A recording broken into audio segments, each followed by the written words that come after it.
Hi, lovely people. It's so nice to have you here.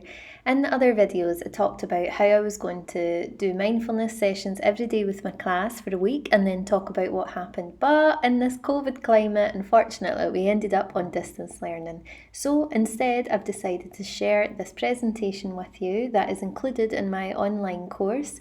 And it just talks a little bit about everything that the previous three videos have mentioned, and it's all succinct in just one place. And the nice thing about this is this presentation is easy for you to share with anyone who's interested, and also a CPD, continuing professional development in schools. So enjoy.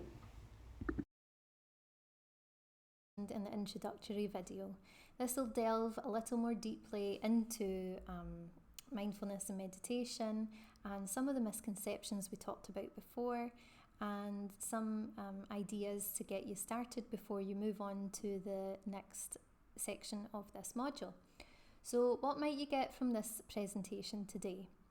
We'll define what mindfulness and meditation are, how it's of value to you and your well-being, and some resources and recommendations you will find in the course materials also.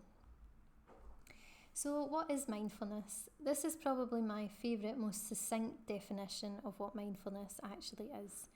The term mindfulness has many strands, but in a nutshell it means living in the present moment, noticing and being aware of the here and now in a non-judgmental way.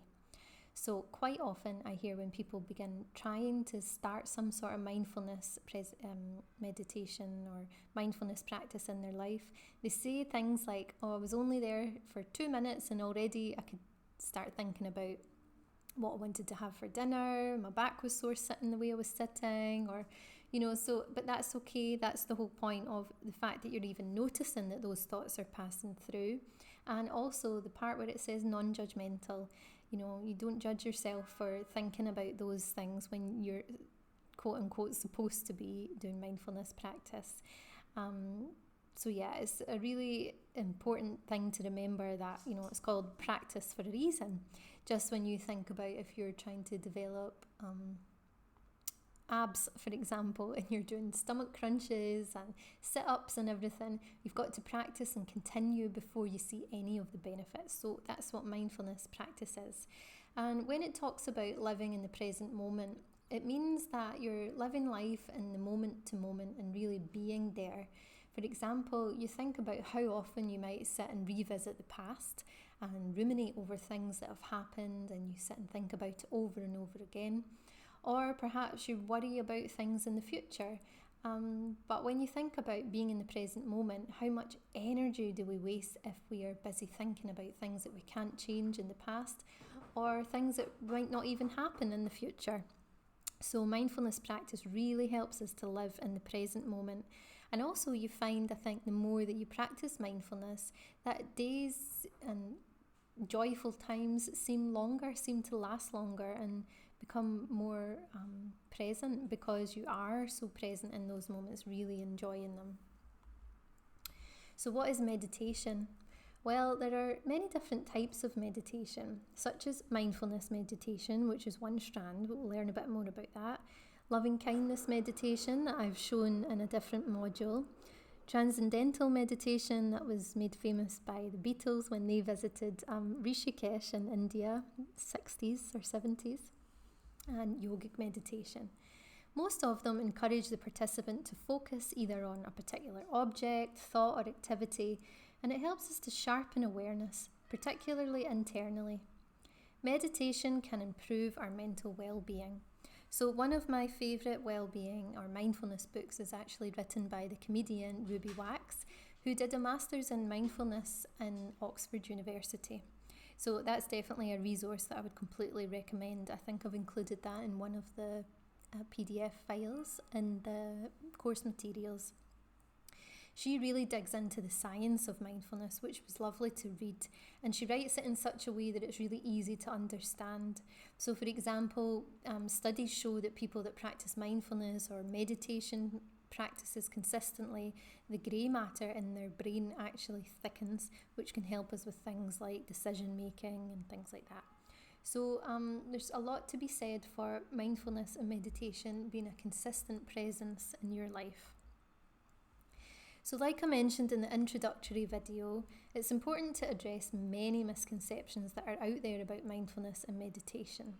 So mindfulness and meditation, it's not about just learning to be nice to people, putting up with things that you shouldn't be and walking around with a smile on your face quite serenely day to day, even if the world's falling about around you.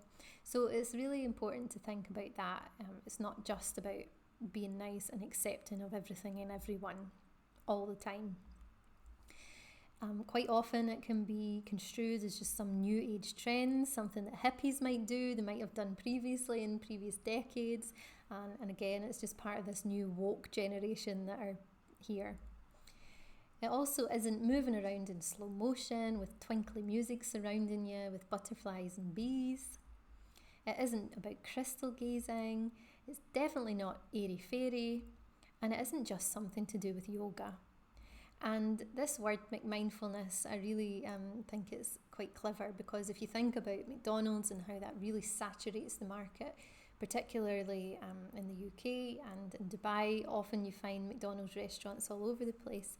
And mindfulness is starting to become a bit like that. But we need to be really careful of where we actually find our information from, because the internet really is saturated with things labelled mindfulness, and quite often they aren't actually the true essence of mindfulness or meditation. So we need to be aware of this when we're beginning to introduce it to children.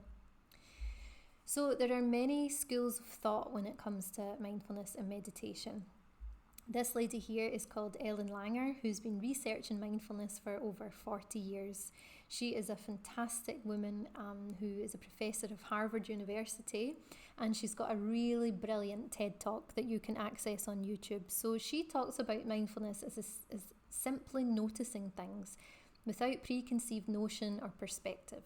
So one example she gives is really interesting. If there's a dog toy and the dog plays with it, and you look at it and that is all it is. It's a toy for the dog, and that's your preconceived notion.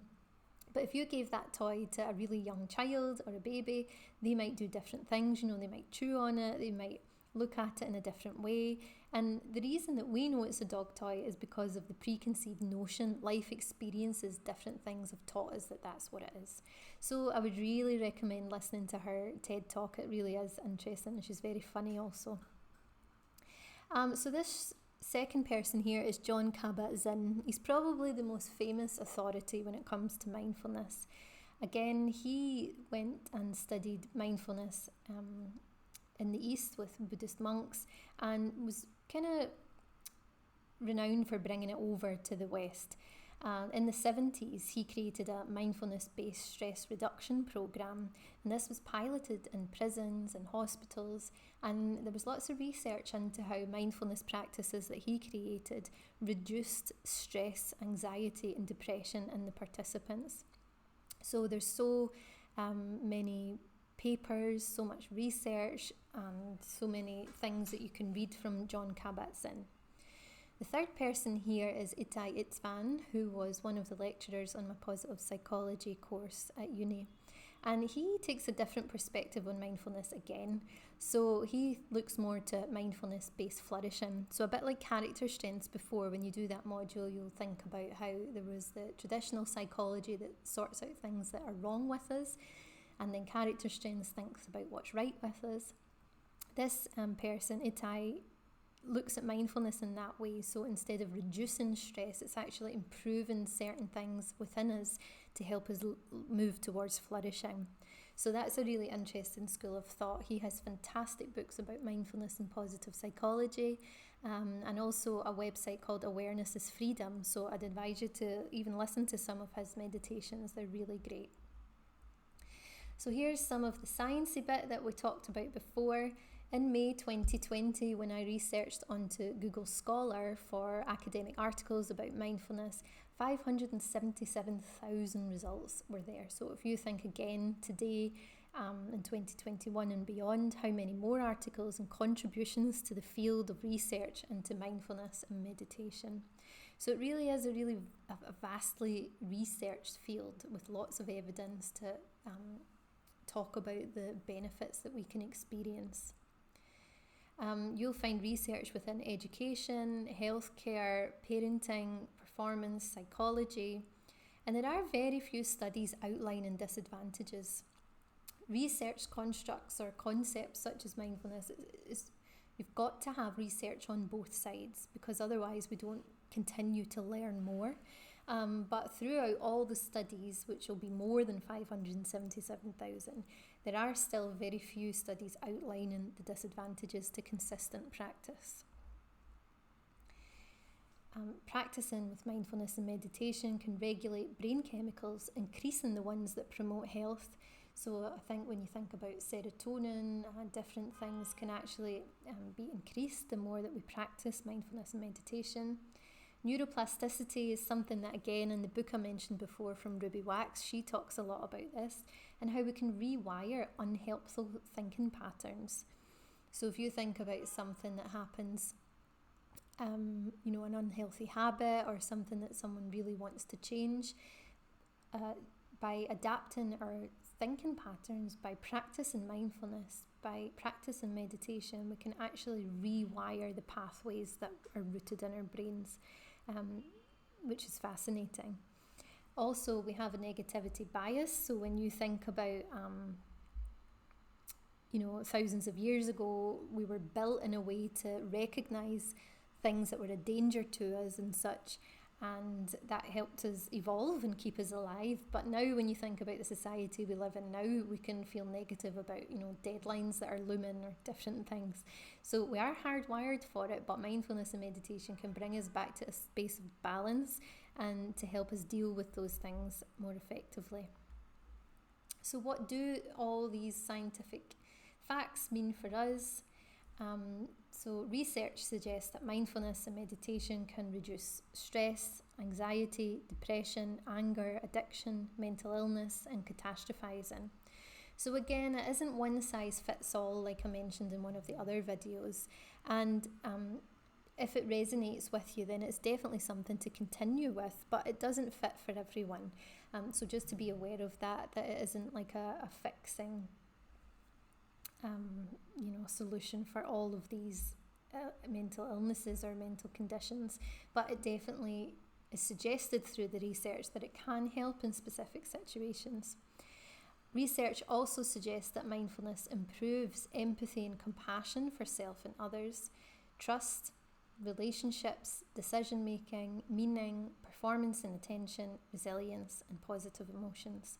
So if you just look at this slide as a whole, and you think about all the things that can be reduced and all the things that can be improved, it really is a massive tool, and again, when you think back to the misconceptions that we talked about, like twinkly music and wearing bohemian clothes and lots of beads, it doesn't just mean that when you look at all the science here that we've talked about now, there is so much evidence to support the benefits. So quite often I hear people say things like, I experience very little stress, anxiety or depression, I don't need mindfulness, and that's fine, but I would also say, you don't know what you don't know. When you look at the health continuum that I've put in one of the other videos, and you can be in a place that you're quite content and quite comfortable, but it doesn't mean that you can't draw on some of these tools to enhance your life further and flourish more.